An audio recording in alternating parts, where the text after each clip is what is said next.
যেভাবে বিজেপি নির্বাচিত জনপ্রতিনিধিরা আক্রান্ত হচ্ছেন, রক্তাক্ত হচ্ছেন, এখনই এই রাজ্যে ৩৫৫ ধারা লাগু করা প্রয়োজন, এই আবেদন জানিয়ে রাজ্যপালকে চিঠি লিখলেন বিজেপি নেতা এবং আইনজীবী কৌস্তব বাগচি।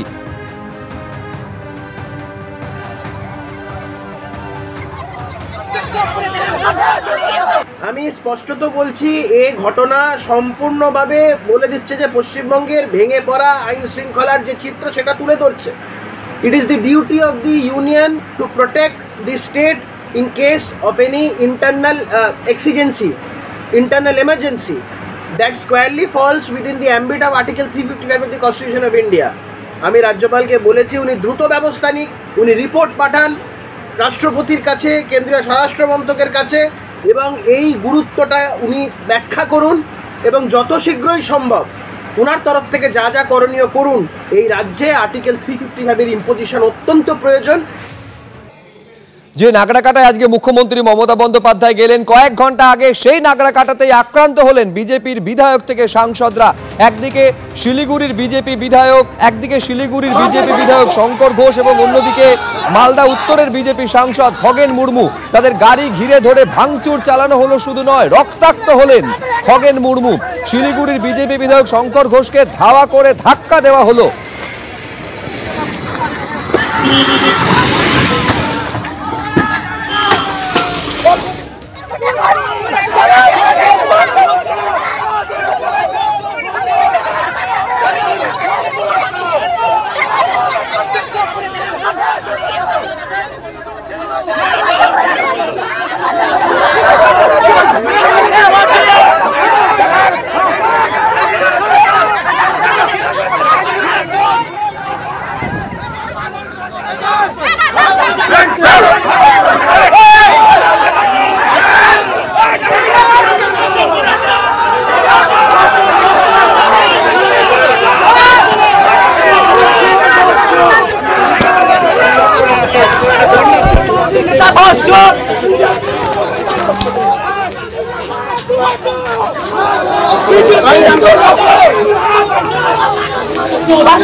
ধরো ধরো ধরো ধরো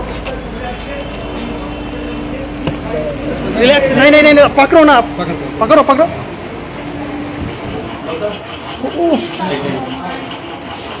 जूता खोलो हेलो যে ছবি আপনারা দেখতে পাচ্ছেন যে হাসপাতালে ভর্তি করা হয়েছে খগেন মুর্মুকে, সেই মুহূর্তের ছবি আপনারা দেখতে পাচ্ছেন। যে ঘটনা আজকে নাগড়াকাটায় ঘটেছে, যখন দুর্গত এলাকা পরিদর্শনের জন্য যাচ্ছিলেন, বন্যা দুর্গতদের সঙ্গে কথা বলতে যখন যাচ্ছিলেন বিজেপির বিধায়ক এবং সাংসদরা, তখন তাদের ওপরে হামলা চালানো হলো, গুন্ডামি হলো তাদের ওপরে, মাথা ফাটিয়ে দেওয়া হলো খগেন মুর্মুর। আক্রান্ত হলেন শঙ্কর ঘোষ, গাড়িতে ভাঙচুর চালানো হলো। पकड़ो ना पकड़ो पकड़ो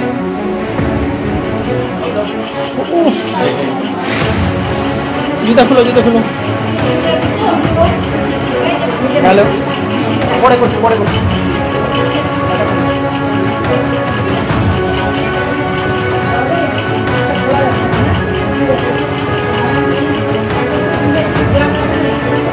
কিন্তু ঘটনা ঠিক ঘটেছিল। শঙ্কর ঘোষ তিনি কি জানাচ্ছেন দেখব। সারা শরীর কাচের গুঁড়োয় ভর্তি, কিছু জায়গায় কেটেছে, কিন্তু আমার থেকেও অনেক বেশি, মানে এখন ঝাঁকালেও আমি দেখছি পাঞ্জাবির থেকে সমস্ত কিছু পড়ছে। তো খগেন হাত কেটে গেছে বিভিন্ন জায়গায়, কিন্তু খগেনদা মারাত্মকভাবে আহত, ব্লিডিং বন্ধ হচ্ছে না। এই মুহূর্তে খগেনকে নিয়ে শিলিগুড়িতে ফর বেটার ট্রিটমেন্ট, এটা রিলিফ। এবং এই অঞ্চলে মানুষের সাথে কথা বলতে এসে দিদির সৈনিক বলে যেভাবে আমাদের উপর আক্রমণ চালানো হলো, কেন এসছেন আমি জানি না। শ্রমিক দ্বারা কোথায় আছে?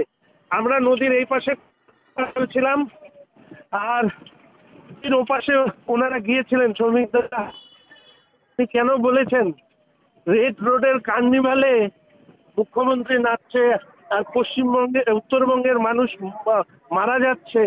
কেন আপনি এই কথা বলেছেন? এই কথা বলে আমাকে মারতে থাকে।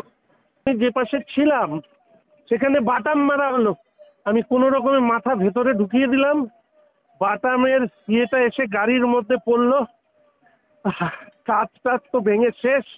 আর পুরো গাড়ির কাঁচ ভেঙে যাওয়ার কারণে ভেতরে বড় বড় পাথর, মানে বোল্ডার যাকে বলে, সেই বোল্ডার দিয়ে আমাদের মাথা লক্ষ্য করে চালানো হলো। বেঁচে ফিরেছি, ভগবান চেয়েছে বেঁচে ফিরি, তাহলে তৃণমূলকে সরাবো কি করে এই রাজ্য থেকে? তাই হয়তো বেঁচে আছি, কিন্তু যে জিনিস দেখলাম এটা রাজনীতির পক্ষে, প্রাণ মানুষের পৌঁছে দেওয়ার পক্ষে এটা কখনোই কাম্য নয়। রাজ্যের মাননীয় মুখ্যমন্ত্রী আজও বলছি মেরে ফেলবেন, মেরে ফেললেও বলে যাব। যেভাবে বিজেপি নির্বাচিত জনপ্রতিনিধিদের ওপর হামলার ঘটনা ঘটলো তার তীব্র নিন্দা করেছে বিজেপির কেন্দ্রীয় নেতৃত্ব। সম্বিত পাত্র কি বলছেন দেখুন। अगर एक सांसद, एक विधायक खून से लथपथ नजर आता है तो किस प्रकार से डेमोक्रेसी जीवित है आज बंगाल में? और ये सब क्यों हो रहा है? ये सब इसलिए हो रहा है क्योंकि ममता बनर्जी दहशत में।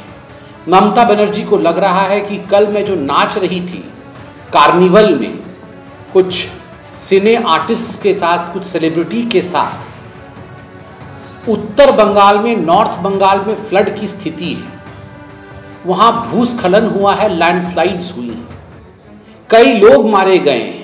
Many people have died in North Bengal because of the flood and because of the landslides. Despite that, Mamata Banerjee was dancing to the tunes of some Tollywood music, I believe. और वो जानती है कि इसका असर लोगों के दिलो दिमाग में बहुत खराब गया है, और इसीलिए आज उन्होंने हमारे मेंबर ऑफ पार्लियामेंट के ऊपर, हमारे एमएलए के ऊपर हमला करवाया है। और यह क्रूरता हम सब देख रहे हैं। वो वीडियो जिसमें खगेन मुर्मू खून से लथपथ है वो हमने देखा है। मैं आज कहना चाहता हूं कि सदन नहीं चलने देते आप, सड़क पे उतरते हैं आप ये कहते हुए कि डेथ ऑफ डेमोक्रेसी हो रही है। आज डेमोक्रेसी नहीं है।